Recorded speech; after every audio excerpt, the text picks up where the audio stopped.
Good morning all the students of class 4। आज हम लोग एसएसटी में थर्ड लेसन पढ़ेंगे। उससे पहले हमने सेकेंड लेसन तक का आपको question answer, fill in the blanks, complete the following, true false, subjective, सारा क्वेश्चन जो है से हमने सोल्व करके आपको ग्रुप के माध्यम से भेज दिया है। आप लोग फेयर कॉपी में उसको पूरा लिख लीजिएगा और जब कभी भी स्कूल खुलेगा तो उस दिन जो है से फेयर कॉपी चेक होगा। तो हम लोग अभी third lesson the northern plains के बारे में पढ़ेंगे। The northern plains are the largest stretch of flat and levelled land in India. कह रहा है कि नॉर्दर्न प्लेन जो है वो हमारे देश में सबसे दूर तक फैला हुआ फ्लैट और लेवल्ड लैंड है। They lie towards the south of the northern mountains. और ये जो नॉर्दर्न प्लेन्स है वो नॉर्दर्न माउंटेन के दक्षिण में फैला हुआ है। They stretch from Punjab in the west to Assam. West में पंजाब से लेकर असम तक, they stretch from Punjab in the west, west में पंजाब तक और ईस्ट में आसाम तक फैला हुआ है। For a distance of about 2500 kilometre, और इसकी लंबाई तकरीबन 2500 किलोमीटर के आसपास है। The wide vary between 150 kilometre to 300 kilometre. और कह रहा है कि इसकी चौड़ाई अलग अलग जगहों पर अलग अलग है। मतलब कहीं पर 150, कहीं पर 300, मतलब मिनिमम 150 और मैक्सिमम 300 किलोमीटर तक इसकी चौड़ाई है। Many rivers originating in the Himalayan mountains flow through the northern plains. और कह रहा है कि बहुत सारी नदियाँ जो हिमालय पहाड़ से निकलती है वो इसी नॉर्दर्न प्लेन से होकर गुजरती है। The northern planes have been formed by the deposition of gravel, sand, clay and silt। और ये सभी नदियाँ जो है अपने साथ ग्रेवल, सैंड मीन्स बालू, क्ले एंड सिल्ट लेकर आती है। Brought by the reverse coming from the mountains. और ये जो है से पहाड़ों से सैंड, ग्रेवल, क्ले वगैरह वगैरह लेकर आती है। The fine silt deposited along the river banks is called alluvium। और जो फाइन सिल्ट होता है वो नदी के किनारे लाकर छोड़ देती है, जिसको हम लोग एलुवियम कहते हैं। The area drained by a river and it's tributaries is called its river basin.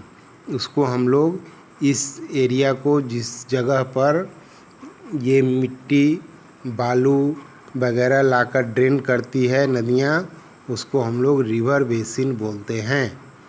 The northern planes of India can be divided into the following river basin. और नॉर्दर्न प्लेन, इंडिया का जो northern plain है उसको हम लोग divided into the following, इस basin के, river basin को हम लोग इतने तरीक़ों से बांटते हैं। पहला है Sutlej river basin, the Ganga river basin and the Brahmaputra river basin. पूरे इंडिया को हम लोग 3 बेसिन में बांटते हैं। पहला है सतलज रिवर बेसिन, दूसरा है गंगा रिवर बेसिन और तीसरा है ब्रह्मपुत्र रिवर बेसिन। सबसे पहले हम लोग सतलज रिवर बेसिन के बारे में पढ़ते हैं। The western part of the northern planes of India is called the Sutlej river basin. और कह रहा है कि इंडिया के जो पश्चिम का जो भाग होता है, जिसमें गुजरात, महाराष्ट्र वगैरह है, उसको हम लोग सतलज रिवर बेसिन में रखते हैं। This basin is drained by the Sutlej river. और इस बेसिन को ड्रेन करने का काम करता है Sutlej river. and its main tributary, the Beej River, Punjab and Haryana benefit the most from the Sutlej. और पंजाब और हरियाणा जैसे राज्य जो हैं इसी सतलज नदी से जो है से बेनिफिट होते हैं। A huge dam called the Bhakra dam has been built across the Sutlej river. और कह रहा है कि भाखड़ा नांगल डैम जो है वो भी इसी सतलज नदी पर बना हुआ है। It provides water for irrigation and for generating electricity. और इस नदी के पानी का यूज हम लोग प्रोवाइड्स वाटर ऑफ इरिगेशन मतलब खेती में जो सिंचाई होता है उसके लिए यूज करते हैं, और जनरेटिंग इलेक्ट्रिसिटी और बिजली उत्पादन में भी इसका यूज करते हैं। The Sutlej river basin gets little rainfall from the monsoon winds. और सतलज रिवर बेसिन से एक छोटी सी रेनफॉल भी निकलती है जो कि जनरली मानसून विंड्स में ही होता है। The climate is very hot in summer and very cold in winter. और इस बेसिन में जो भी लैंड पड़ता है वहाँ पर समर में माने गर्मी के मौसम में बहुत ज़्यादा गर्मी पड़ती है और जाड़े के मौसम में बहुत ज़्यादा जाड़ा होता है। उसके बाद अगला है the Ganga river basin. The Ganga along with its tributaries flow through the northern plains. और कह रहा है गंगा जो है वो नॉर्दर्न प्लेन से होकर गुजरती है।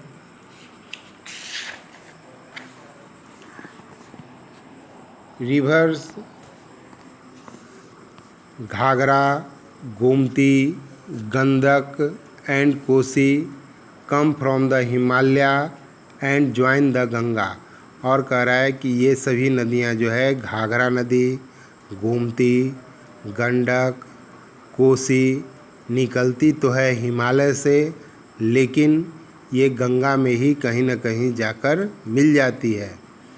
Rivers Chambal, Betwa and Son join the Ganga from the south. और साउथ की नदियां हैं चंबल, बेतवा, ये सब भी जो है से जाकर गंगा में ही मिल जाती है। The Ganga and it's tributaries bring a large amount of sand and silt with them from the mountains। Ganga और उसकी जो सहायक नदियां हैं वे अपने साथ लार्ज अमाउंट ऑफ सैंड माने बड़ी मात्रा में बालू और सिल्ट लाती है। कहाँ से? पहाड़ से। This material called the alluvium. और इस मटेरियल को हम लोग एलुवियम के नाम से जानते हैं। Is deposited in the Ganga river basin. और ये सभी एलुवियम जो है वो गंगा रिवर के जो बेसिन में पड़ता है, जिसमें आपका शहर भी है, वहाँ पर लाकर छोड़ देती है। This has made this area very fertile. जिसके कारण गंगा रिवर बेसिन में पड़ने वाले जितने भी लैंड हैं वो सब वेरी फर्टाइल हैं, मतलब बहुत ज़्यादा उपजाऊ। The slope of this plain is towards the east. और इसकी जो स्लोप है वो ईस्ट की ओर है। स्लोप मतलब नदी की धारा जो है से ईस्ट की ओर बहती है। The Ganga basin receive more rainfall than the Sutlej basin. और कह रहा है कि गंगा बेसिन जो है वो सतलज बेसिन से ज़्यादा रेनफॉल रिसीव करती है। Summers are very hot and winters are cold. और कह रहा है कि गर्मी के मौसम में यहाँ वेरी हॉट मतलब बहुत ज़्यादा ठंड है, जबकि विंटर में सिर्फ कोल्ड है मतलब ठंडा है, उतना सतलज बेसिन जैसा ठंडा नहीं है। The Ganga flow through Uttarakhand, Uttar Pradesh, Bihar and West Bengal. और कह रहा है कि गंगा नदी जो है वो उत्तराखंड से होते हुए उत्तर प्रदेश से होते हुए आपके राज्य बिहार और आपके राज्य से होते हुए फिर वेस्ट बंगाल की ओर बहती है। In West Bengal the main river splits into 2 main branches. और वेस्ट बंगाल में पहुंचने के बाद यह नदी 2 भागों में बट जाती है। One branch इंटर्स Bangladesh and is called Padma. और एक भाग वहाँ से बांग्लादेश की ओर मुड़ जाती है, जिसको हम लोग पद्मा के नाम से जानते हैं। विच ज्वाइंस द ब्रह्मपुत्र। और जो है से यह ब्रह्मपुत्र नदी में जाकर मिलती है। In India it is called the Hooghly. Kolkata is situated on the banks of river Hooghly. और कलकत्ता जो आपका मेट्रोपॉलिटन सिटी है वह भी जो है वह हुगली नदी के किनारे ही अवस्थित है। नेक्स्ट है the Brahmaputra river basin. The Brahmaputra river basin forms the eastern part of the northern plains of India. Brahmaputra नदी बेसिन जो है वो नॉर्दर्न प्लेन्स के ईस्ट में पड़ती है। This river originates in Tibet near Mansarovar lake. और यह नदी जो है वो तिब्बत के नज़दीक मानसरोवर लेक से निकलती है। Where it is called the Tsangpo, जिसके कारण इस नदी को हम लोग टिसांगपो नाम से भी जानते हैं। It enters through Arunachal Pradesh and flow through Assam before entering Bangladesh. और कह रहा है कि यह नदी जो है बांग्लादेश में पहुंचने से पहले हमारे देश में अरुणाचल प्रदेश से निकलती है और आसाम तक बहती है। In Bangladesh the Brahmaputra river joins the Padma river and form the largest delta in the world called the Sundarban. और इस नदी के किनारे ही एक बहुत बड़ी डेल्टा का निर्माण होता है, जो पूरे विश्व की सबसे बड़ी डेल्टा है, जिसको हम लोग सुंदरवन डेल्टा के नाम से जानते हैं। The Ganga and Brahmaputra river fall into the Bay of Bengal. और ये दोनों नदियाँ जो प्रमुख नदियाँ हैं गंगा और ब्रह्मपुत्र, दोनों जो है से लास्ट में वे ऑफ बंगाल यानी कि बंगाल की खाड़ी में जाकर गिर जाती है। आज के लिए इतना ही। आप लोग जो है इसमें होमवर्क तो नहीं दे रहे हैं, लेकिन आप लोग क्या कीजिएगा कि अपने बुक से इसको एक बार फिर से पढ़ लीजिएगा। और पढ़ने के बाद यदि आपने हमारी बात को सुना और एक बार और आपने पढ़ा तो आपको हम समझते हैं कि 110% जो है से पूरी तरह से याद हो जाएगा। धन्यवाद।